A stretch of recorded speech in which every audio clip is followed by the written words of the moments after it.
No, because I do it separately. Well, we are grateful for the patience of those of you who've been waiting for the start of this evening's webinar for some minutes now. And I think we have finally been able to overcome some of the technical challenges that we've been facing so far. So welcome to all of you to this evening's webinar, the first in a series of 3 that are being hosted by Whitley College. And we hope that you feel this to be a welcoming and a safe space. And also we hope to model and encourage you also to engage in conversation and in, discourse that is respectful of one another as people. I want to introduce myself. My name is Darryl Jackson and I'm the Director of Research at Whitley College. And I'm joined by 2 of my colleagues, Mark and Keith. And perhaps I can ask them, starting with Keith, to quickly introduce themselves, say a little bit about their background and their role at the college. Keith. Thank you, Darryl, and greetings, Mark. I'm Keith Dyer. I've been teaching New Testament at Whitley for over 25 years now. I got there in middle of 94. I had been studying at Whitley before that, undergraduate and research, and then Lynn and I went to teach in Rüschlikon in Switzerland for 3 years and came back to teach at Whitley, which I've done ever since, and it's been my great pleasure.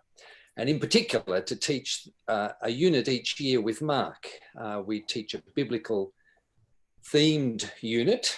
We have 3 that we've been teaching in rotation: salvation in the Bible, the use of the Bible in ethics, and this one that we're about to teach this coming semester, the theologies and practices of love. And I'm looking forward to doing this again. I always learn a lot from participating in this unit, not just from Mark, but from the students too. That's right. We've always had a really good mix of students, so it's very fun how the interaction works, and a very diverse mixture of students from all kinds of cultural backgrounds. So yes, I'm Mark Bratt. I've been teaching Hebrew Bible at Whitley since 1992. I was raised in Papua New Guinea. When we finally came to Australia, I was keen to leave, and I was one of those people who wandered around with studies, research, and taught in England for a few years, and came back, started teaching in 1992, and have been there, apart from a few years working in the native title policy space for a while. That also taught me quite a lot about how to be a white Australian and what it means to be someone who lives in Victoria, in the traditional Wurundjeri country where I live now, and who the families are and their stories, which are really part of our stories, in that larger project of how to be an Australian. And as Keith has reminded us, this unit is a unit titled Theologies and Practices of Love, which takes us to the heart, I suspect, of what it means to be human, as well as what it means to be humans who respond to God, God that we often understand and name as a God of love. And for that reason, attendees in this Facebook Live event will inevitably perhaps have the kind of questions relating to this subject that they may feel they would like answers to. And there is the opportunity to enroll in the unit, of course, given that there's likely only to be limited time to address some of those questions in this live event this evening. So a quick summary of the unit is that it obviously explores the biblical theologies of love and the ethical implications of those passages and the emerging themes. And it does so within and with a clear reference to the cultural context of the ancient world. And in doing so addresses themes of love of neighbor and love of enemy, sexuality, intimacy, election and covenant. So a rich and deep unit is promised, and those themes then discussed with reference to contemporary society and how these themes then emerge and appear in things such as the visual arts and contemporary music. Now, there will be chance for attendees to put questions to both Keith and Mark later in the session. So you have the opportunity to submit those questions, and we'll hopefully have time to address at least some of those questions And if you feel your questions haven't been answered, then again, do consider enrolling in the unit. But Keith and Mark, we're all of us currently working with the expectation that this will be offered as an online class, and that's meant that each of us has had to upskill or dust off old skills. And just tell us a little bit about how you've been adapting your teaching to this online environment in these strange times. Well, Keith's had the luxury of Over being to you, on Mark. Keith's been on study leave. It's easy. Well, I've been slaving away on Zoom. No, it's been very fun. It was relatively easily transitioned for us, and students seem to enjoy the face-to-face opportunities with the synchronous learning on Zoom, where we can maintain the kind of level of interaction that we have in face-to-face classes. And we've had classes of 20, 25 people, so it's manageable to have relatively open patterns of interaction with those numbers. We also get to choose the appropriate Zoom background or music, you know, the soundtrack, which would go to each theme. So that's fun. We one week when I did a lecture on prophetic traditions, I was up on top of Armageddon looking across the Jezreel Valley. So we'll look for those opportunities. Excellent. Now, I know you both taught this unit before. I don't know how many times, several, I imagine. I know that you're passionate about the teaching of the unit. What is it about your respective stories and experiences that fuels that passion for this particular subject? Keith, maybe I can start with you. Yes, I think you mentioned the saying God is love. It's fundamental, I think, to our biblical canon that we understand God as love, fundamental to the good news. And that indeed was my experience growing up in a loving environment, Christian home and an active church. But it soon came to my attention that that was not the experience of everyone, even those within the church. There were, if you like, distortions of love or relationships. And so there's this tension between what we see revealed in the Bible, God as love, particularly through Jesus, but and then the reality of how that's enacted or not enacted or distorted within community life, church life. For me, when I was in the Solomon Islands in a mission community out in the jungle, in a boarding school, you catch glimpses of how that can become a reality, and yet there are also incredible failings that we all share in. So this idea of, you know, is it really a sustainable theology to think of God as love? How do we practice this? And this has been something that's fascinated me, and especially moving across cultures when we have different ethical assumptions, different practices. How then do we understand God as love in those different contexts? Thank you. Mark, your own story and experience, what is it about those that fuels your passion for this subject? So I guess for me, because I was brought up in a black country, coming to Australia, all sorts of experiences and questions came to the fore that really probably should be or could be put into the frame of what we mean by love of neighbour. So on my desk in front of me, for example, I've got Gary Devil, his book Gondwana Theology, Vincent Lloyd, Black Natural Law. These are the sorts of things that have provoked me over the years, where we have talked about love of neighbour in ways where we manifestly have not actually practiced it. And going back to basics in the biblical traditions really helps to unpack why things have gone wrong in our patterns of failing to love our neighbour. Yeah, I've been interested in addressing in my teaching previously in the areas of culture, how differently cultures actually expect love to be expressed in different ways. And we may feel we're being loving, but in fact it's not being received or heard in that way. So Thanks for really bringing that out, and I think already you're beginning to see, those of you listening in, that this engagement arises out of real lived experiences of ministry settings, of personal settings, and of deep biblical reflection. And again, I think you're in for a rich time, those of you who do choose to enroll.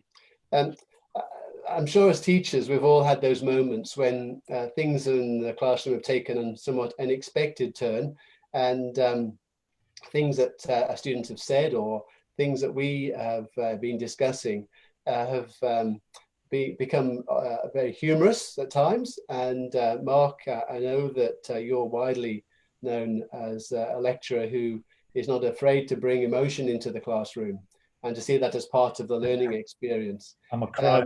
But there must be moments when each of you has had those kind of, oops, didn't quite see that coming, when there's been a humorous or a poignant moment. Perhaps you'd be able to share a couple of examples of that with us. Maybe Mark, if I could start with you, as you do have the large screen at the moment.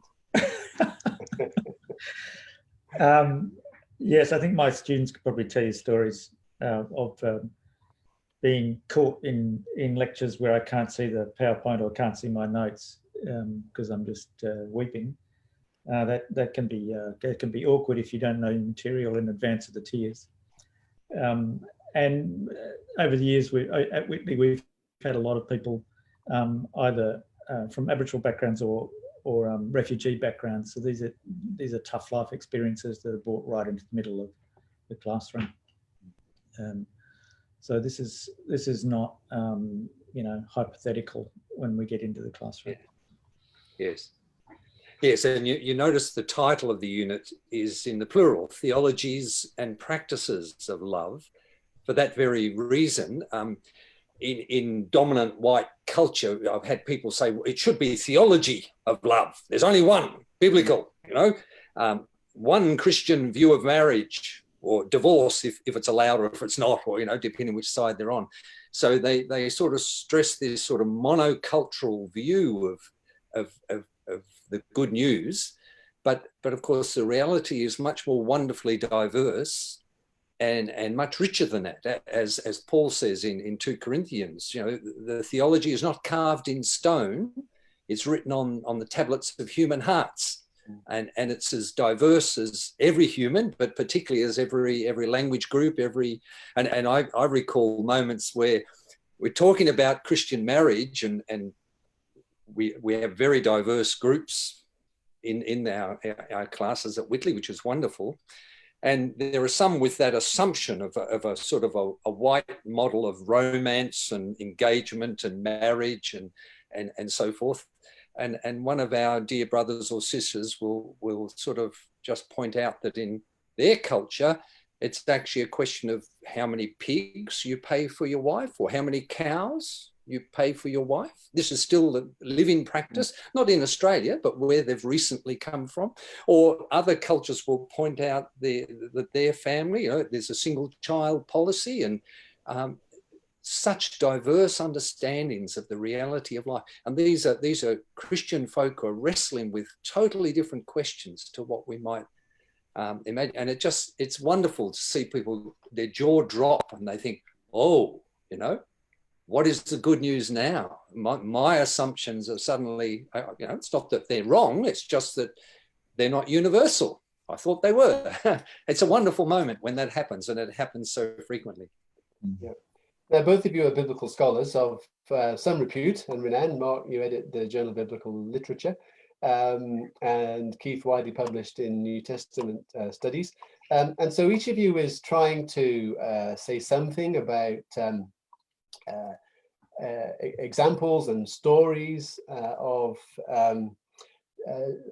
written by authors over a widespread of time, but which try to take within their embrace the biblical theology and the various practices of love that we see reflected there.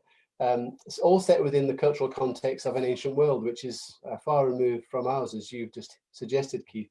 And so whether we're discussing the Hebrew Bible or the New Testament of the early church, how do you think such ancient context can address us at a time when, you know, we're faced with a whole range of issues. I mean, just think about the current Black Lives Matter issue and how that's challenging us as churches and as Christians, Christian community.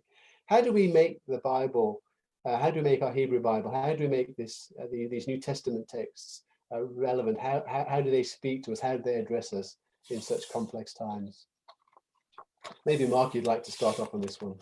So I'll just share a little story of a wedding that took place in my own church a number of years back, where the couple, one black person, one white person, jumped a broom, and they recounted the stories that were passed down in that black family about the times when it was not lawful for slaves to marry, and of course chattel slavery was ferociously defended in the south of the USA on biblical grounds, and so necessarily when we celebrate the abolition of slavery in Israel by pointing to Leviticus 25, the Jubilee, there are other texts where indentured labour is endorsed for a period of 7 years, and chattel slavery, even in Leviticus 25, is endorsed.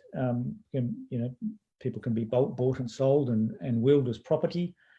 And just recently, if we translate the Black Lives Matter discussion from America to our own context, our blessed Prime Minister made a comment about how we've never had slavery in Australia, which seemed to be referring to one memorandum, the foundation of the New South Wales colony, which of course had no legal force in subsequent years. And although we didn't have chattel slavery, we had all sorts of other forms defended by law of discrimination, no freedom of movement. I could go on. The legal defences of white privilege in Australia have effectively endorsed over many years of our history slavery, even if we didn't have chattel slavery of the kind in the United States. Thank you, Mark. And from the perspective of the New Testament, Keith?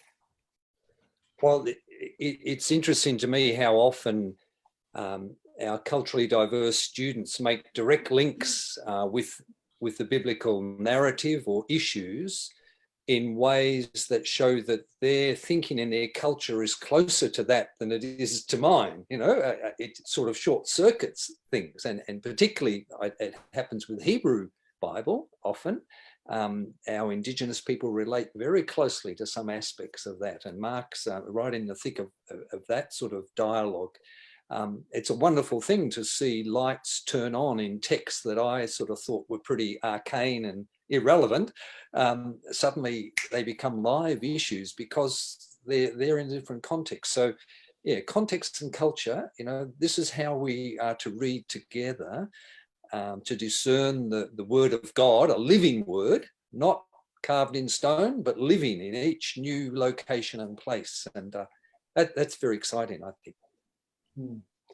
And of course, there are other complexities that we have to live with and wrestle with in addition to those sorts of themes that we've just been discussing. I mean, for example, this topic of theologies and practices of love must inevitably move us into conversations in classroom, particularly around human sexuality.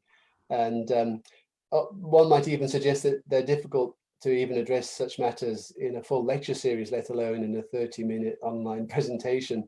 But what are some of the ways that you are trying to make this subject accessible?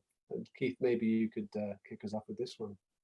Yes, yes, human sexuality and intimacy and diverse sexualities and expressions of gender. Again, in every class we've had, there have been people who have for whom this is a very painful area of conflict, especially because of what the church has taught or not allowed them to express or to think about. So it is a very fraught area, and we don't sort of come with a dogmatic, this is what you must believe, because it's much more diverse than that. It seems to me that people often forget that Jesus taught about eunuchs, Matthew 19:12, people who are born eunuchs, sexual. It's not their gender is indeterminate. And that the first, I think it's the first individual baptism after Jesus was an Ethiopian eunuch, a black eunuch. Yeah. There's not many people blacker than an Ethiopian. It's a wonderful story. Why is it there in Acts? I mean, that's profoundly challenging. And then, of course, we have later on in the Antioch church, we have on the leadership there, Niger, literally his name. So that idea of blackness is, I don't know where we've tied that with race and so forth today. It's very tragic to think the early church, that's just part of the inclusive reality. But somehow we have, in our context today, made it that people can't be honest about who they are or cannot feel accepted for who they are because of our particular blinkered view of these things. I think we just need to let the Bible speak. We hope to create a safe, respectful place for people to share their battles, their journeys, and they don't have to do it publicly, especially online. They may not wish to talk about this particular topic. Others will. Others love to because they don't have a chance anywhere else. So, but they might write about it in depth in their essay, for example, or they might email us privately and say, look, have you got some readings about transsexuality or intersexuality or transgender? And so we can help people to work through these issues in a way that's authentic for them and that is good news for them to realize that the love of God is not restricted only to people of a certain gender or color or orientation or and that reference to the Ethiopian eunuch, of course, reminds me that when he was approached by Philip, he was reading Isaiah 53. And I've often pondered the fact that there, of course, is the possibility that he was reading that scroll of Isaiah primarily because of Isaiah 56, which offers this prophetic promise to the eunuch, who at that point, in Isaiah's time, was prevented from worshipping on Mount Zion. But here in this New Testament community, there's this prophetic unfolding, an enactment of the promise to that eunuch in Isaiah 56. And so the way in which that question, sorry, I was going to say that question, what is to prevent me from being baptized? Well, there's a whole stack of verses in the Old Testament, but there is that wonderful Isaiah text, which of course, Yeah, and of course that draws Mark into the conversation, which was this clumsy segue, but fascinating in terms of your own reflections, Mark, on what these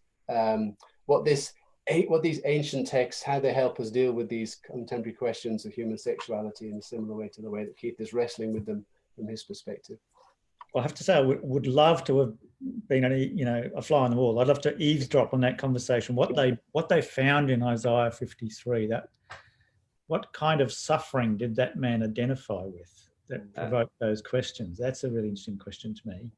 But yeah, within a few chapters, as you say, we have this celebrated text in Isaiah 56 where the Ben Necker, the son of the foreigner, is given an opportunity. And of course, when you see key terminology like that, which comes from a holiness tradition in the Pentateuch, but also is picked up in Ezekiel 44, Ezekiel takes the opposite view. The Ben Necker will never come in. So they both have their scripture, Ezekiel and Isaiah. They both have the very same discourse and terminology from the older holiness code, and they pull it in different directions, much as we do today in the churches. Yeah. So those of you who were watching this fascinating conversation, I hope are beginning to see that this unit is not necessarily going to give you easy or pat answers. It's going to really take you deep into a reflection on the biblical texts, on some of the diversity that rests in those texts and in those narratives, and will hopefully equip you to better deal with some of those difficult questions that you've heard Keith and Mark already beginning to wrestle with and rehearse for you. Now, one of the ways I know that you both like to engage your theological reflection, biblical reflection, and the themes that emerge from those, themes like election, covenant, modernity, post-modernity, the way in which you like to engage themes such as election and covenant with modernity, post-modernity, arts and music is fascinating. And how do you do that in a way that helps to bring together both past, present, and obviously the unfolding future? It's been pretty hit or miss in some respects. I mean, we have some classic artworks, Rembrandt's Prodigal Son, when we look at the parables of love that Jesus talks about, the ones who are found, the lost ones who are found, and Rembrandt's Prodigal Son. We have that big print of it at Whitley College, of course, up above the stairwell. So we just have to bring that into the class. So we do look for classic images like that. Jason Gronsi is a great help there, our theological artist, and Anne Malaby. They're both very much into the theology of art. And the music, though, I mean, my list of music is getting a bit outdated. We do try to play, often as we go to a break, we play a love. There's so much music on love. It's not all good, but we have certain classics like B.B. King, When Love Came to Town. So we have yes. a bit of U2 and a bit of B.B. King that's necessary. But we get into a bit of Handel or other classical sources as well. But the students often come up with suggestions after they've got into the spirit of the thing. They bring their own musical repertoires to bear on the conversation. Yes. I'm just thinking. Sorry, Keith, go on. I was going to say, it strikes me that I've noticed that really good love songs or love poems speak of love in a way that is across the board. We often like to divide spiritual love is different to erotic love, is different to familial love or friendship love. But actually a really good love song, just you can interpret it across, and there aren't many that are like that, but it's wonderful when you find one. And your reference there, Keith, to those different types of love, of course, draws upon your own work in trying to understand the way in which the New Testament texts talks and discusses and introduces and attempts to frame this broad experience of love in these 3 or 4 distinct ways. Is that correct? I mean, yes. Should I share that screen just to illustrate that? I'll try and find it for you here, and put it up. It's come in. Here we are.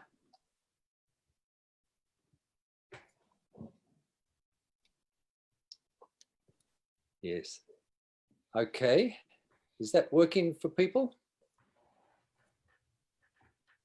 Looking good. Looking good? Mm-hmm. So we often, in Christian circles, we remember C.S. Lewis's wonderful book about the 4 loves, the 4 Greek words for love. They're listed there. And just notice that the one that we'll see is most common in the New Testament, this agape word, only occurs 8 times before the Greek Old Testament. Whereas in classical Greek, the eros word is used thousands of times, more than 300 times in Plato and other great writers. That's the dominant word for love. Friendship too is very, very prominent. But if I just quickly scroll through the numbers for the Septuagint on the left, the Old Testament, the Greek Old Testament, and the New Testament numbers might be underneath the pictures on the right, are they? But what it shows, I think, very interestingly, is that in the New Testament, eros, erotic love, is never referred to once. Now, that reinforces for some people that, in Christianity, sex is not good. It's a spiritual love. The physical is bad and so on. But actually, we need to dig more deeply than that.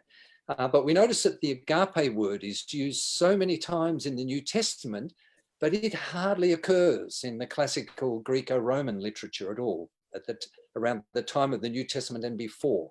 Hardly occurs. But we do notice that it does occur in the Old Testament as a verb, but as a noun, it really is the New Testament writers, Paul and John, that focused on this idea of agape. Now, this has given some people the idea that Christianity, when love comes to town, Mark's referred to, this is Jesus coming down, Jesus brings love. Before then, it's all law and judgment. And it's, what do you think, Professor Brett? You've got to correct this for us. I will. Have you got another screen or two that you can bring up some Hebrew words and I can correct it that way? Indeed. Just there, you'll notice how the love words, noun, verb, and adjective are very dominant in John, Paul, and the Johannine letters. That's where we see them. The beloved language that's used of Jesus is the language that occurs in the letters, the beloved. So friendship, in a sense, gives way to love. Here we have them, Mark. Tell us what they mean. Okay, that's not advancing. I can't see it. Can you see the Hebrew? Hesed, ahav. It's not there. Is it there, Daryl? Have you got it? You need to advance the slide, I think, Keith. They haven't advanced. They haven't advanced. Nope. Oh, it's advancing on my screen. I'm not sure what to do here. Maybe stop sharing. Stop sharing and share it again. Okay, I'll stop sharing. Stop sharing and go to the Hebrew slide and then share that one. See what happens then. Yes. So this is a good demonstration of what we've titled this series as Communizoom, and it's that being able to be comfortable with Zoom awkwardness. That's right. Here we have it's handy. No, it's stuck. I just can't get out of this, I'm afraid. Okay. I'll have to. That's all right, Keith. Here we go. I'll wing it. I'll try that. Is that working again? It hasn't come down from. We're still on your screen share. So let me just wing it a bit. So the interesting thing about these key Greek words is that there might be a bit of a pattern in the way they translate Hebrew words for love, but there's not a one-to-one match. And the ways in which the Hebrew terminology for love are used in different contexts can be sometimes quite surprising. And the Hebrew uses in the Masoretic text, the Hebrew Bible, don't exactly match what happens when you get into the Greek. So we have I think a focus on covenantal love when we're reading the Old Testament, which is that key word there is probably the chesed one, loyalty within the berit, within the covenant. But that chesed word, which often has a very highly theologically loaded set of connotations within the context of the covenant, is also used in ordinary, let's say, marriage relationships of a loyal love, a covenantal love in the context of a marriage. But there's one rather striking story in Genesis where Abraham says to his wife, well, you should do this chesed for me. You should pretend not to be my wife. You should pretend to be, my sister.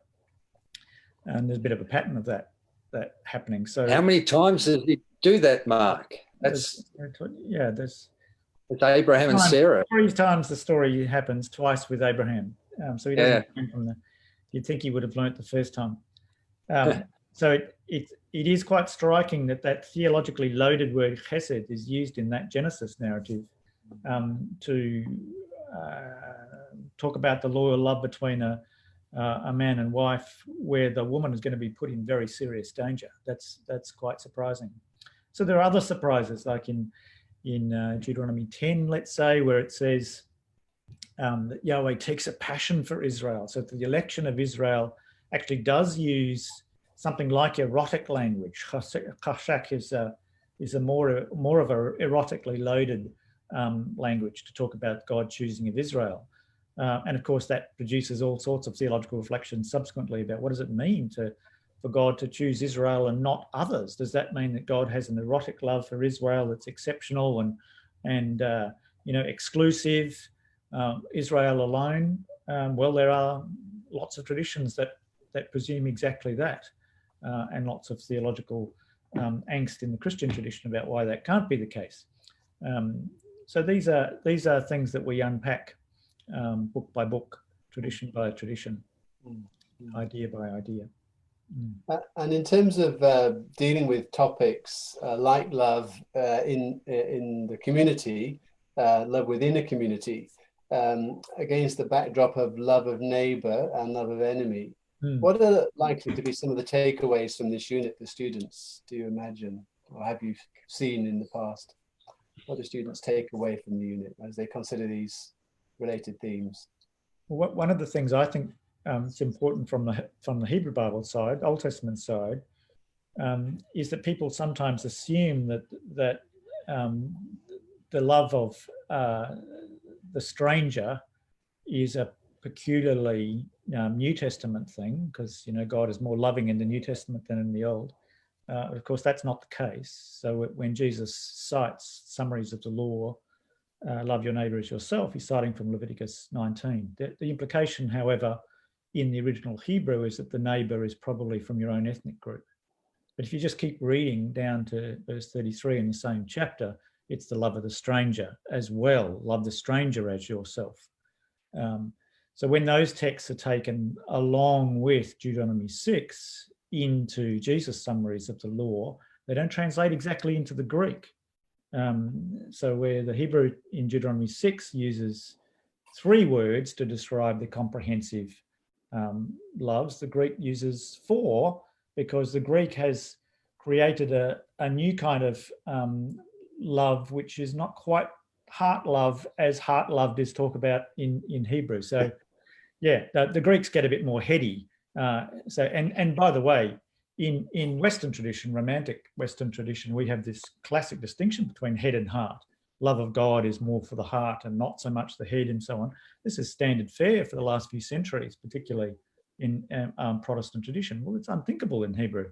In Hebrew, the heart is where you think and feel and have will, and it's the center of your being. The heart is everything, and that's not emotions. It includes wisdom. It's a unified anthropology that's seated in the heart. So a distinction between head and heart would not make sense to an ancient Israelite at all, but it makes perfect sense to a Greek person, and it makes perfect sense to us because we have been embedded in a mixture of Greek and romantic traditions of love from the Reformation onwards. So Keith, you need to talk about that. So just before we do that, Keith, one takeaway might be then that my preconceptions about what I believe the Hebrew Bible is saying might be challenged and examined in the course of these units.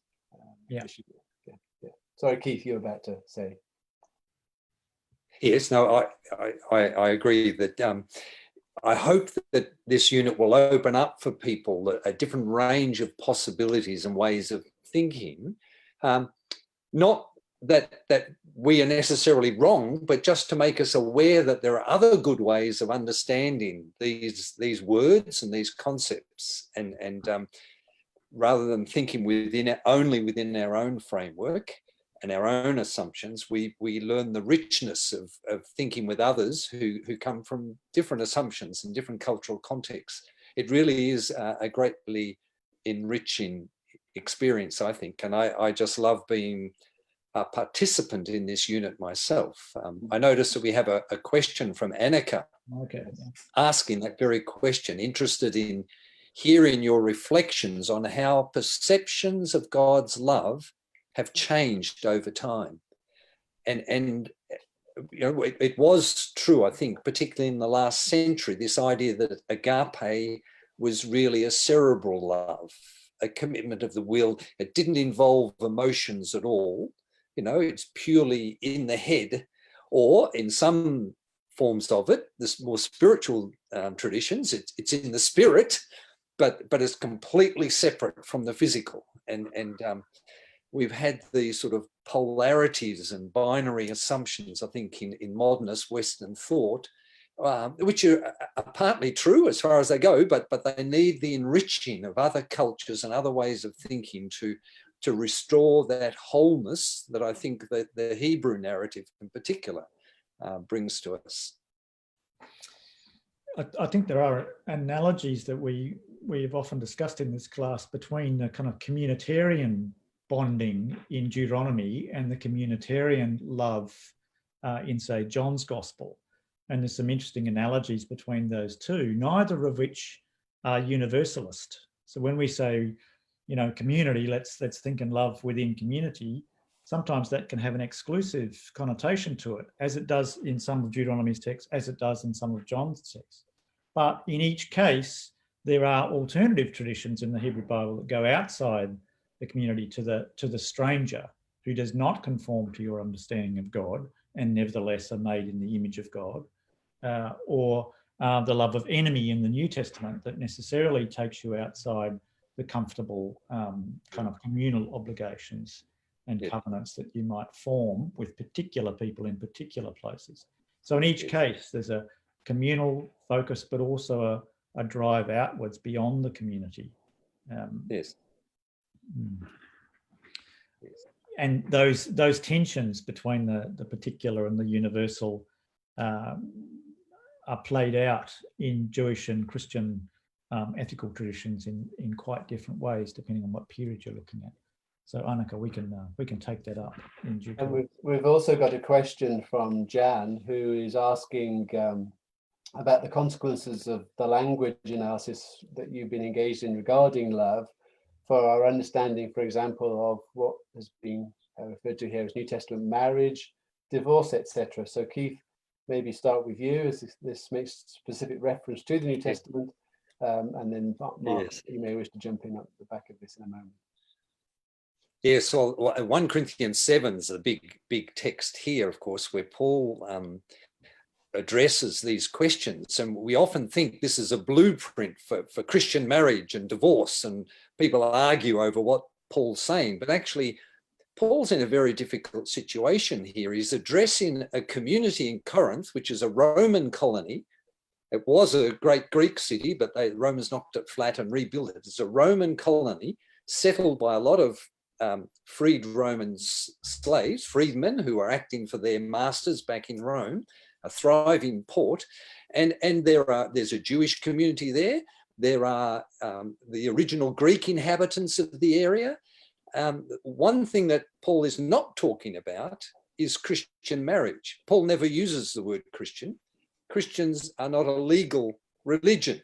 They can't do marriage. Yeah? They can get legally married as a Jew or a Greek in a Greek temple or a Roman in a Roman temple, but they can't whip down to the local cathedral and get married as Christians, you see. Now, it's culturally very and religiously very diverse. And we need to read 1 Corinthians 7 with that background in mind. Paul is being very careful here, walking a tightrope between different cultures and legalities. He can't, as he says in that chapter, you know, I can't tell you this is what the Lord says, this is what I think, but I think I'm okay with what I'm saying. But he's really trying to navigate a minefield of religious plurality and legal pluralities. And if we read the chapter in that light, we see how careful he's being. It's a wonderful chapter. Paul is not the dogmatic authoritarian, this is what you do. He's been very respectful of Jewish culture in particular. It's so read the chapter and it will start to challenge then. Well, what are our assumptions about marriage today, and who is it that makes the rules? We are in a very different context to Paul. Perhaps we're getting back closer to that context. Yeah. If you wanted to take a legalistic line back to the Torah, of course, divorce is pretty straightforward. And that seems to be one of the issues that Jesus is dealing with, the different rabbinic views of maybe is slightly too lax on Moses' part to allow divorces so readily. And how to understand I mean, some texts do imply a kind of covenantal bond in marriages, but there's kind of quasi-covenantal bonds with concubines as well. And the kind of ideal marriage in Genesis would be a very hard thing to think through. So in some respects, Abraham's an ideal figure. On the other hand, he has a child to a concubine who is then sent away. And that story of how his Egyptian concubine and his child are sent away, that story is bound up with the very conception of the choosing of Israel. God taking a passion for Israel with that exclusive line that goes through Sarah and Isaac and not through Hagar and Ishmael. So there, the big theological theme of the chosenness and the election of Israel sits in a very painful family history, which includes concubinage. And our Chinese students, one research student in particular, has spent a great deal of time looking at the history of concubinage because it's in living memory in China, of course, concubinage. So we might have lost track of it, but there are people in our churches and networks for whom it's concubinage is living memory. And then the complications about obligations between slaves and in the New Testament, there's when a third of your church is slaves and have all sorts of constraints attached to them, certain freedoms that the master might take with the slaves. These are all part of the church reality in the New Testament times. Very complicated stuff. But of course, marriages are covenantal obligations. Yes. But when you sit them in ancient cultures, it means something different from what we imagine, right? Yes, yeah. Now the chat box is beginning to light up, and although we're looking at winding this session up in under 10 minutes, there is time to take this question from a good friend Zhao Li, who has asked if each of you is able to share some examples, I guess drawing on your own experience, of how other cultures understand these different types of love. So it takes us back to something we were discussing earlier about different cultural perceptions of what is loving and what is love. Well, I think it's very awkward interculturally sometimes in our class conversations to bring some things to the surface. I mean, I've had African students talk about the painful imposition of blocking multiple marriages in certain African contexts, and the story of Hagar being sent away actually has had some very painful resonances in missiological thinking in Africa. In not that distant past, but also I was struck some years ago when Patrick Dodson talked about one of the reasons he had difficulty with his own Catholic tradition around marriages, where had to do with where missionaries said, "Oh well, you can marry who you like because you marry out of love, and this is a good Christian thing to do." Which Patrick Dodson pointed out basically tore traditional marriage law apart, and the webs of kinship and obligation around marriage were linked to all sorts of things in other areas of Aboriginal societies in Australia, so that the cultural frame for a marriage in traditional Aboriginal societies is such a significant thing with so many layers to it, and people blundered in with, "Oh yes, you can marry to whoever you like." Mm-hmm. Yeah. So that's not something that we as white people can talk about with any sense of freedom, but we can listen to what someone like Pat Dodson has said about, you be careful if you make commentary on marriage in our culture. You've done a lot of damage, so just back off. So some things we would not talk about. Because it's not our right to do so.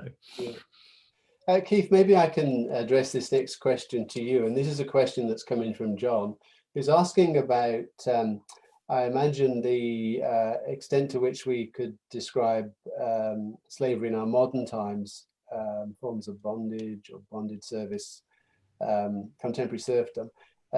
And asks, do we, or is there any engagement with that particular phenomenon, that particular current experience of modern slavery? Yeah, certainly we do this more in our unit on use of the Bible in ethics, where we look at slavery more fully, but it does come up in that I mentioned before that the New Testament never mentions the word eros, and some have taken that to mean that, you know, the Christians are against sex or physical, you know, this is bad and evil. We know those traditions within Christianity, but in fact, the context, eros, is used widely in the ancient world, but it's not the Latin form, of course, is Cupid. The eros is the god of love, and Cupid is the Latin form of that. We have the cute, cuddly little cherub with the wings, but it is in some respects in the ancient world. This is all to do with slavery, you know. The pater familias, the man who runs the household, can have sex with whoever he likes, especially the slaves, male or female. This is the context in which Paul writes 1 Corinthians 6 about slavery and porne, the prostitutes. You know, they have no choice.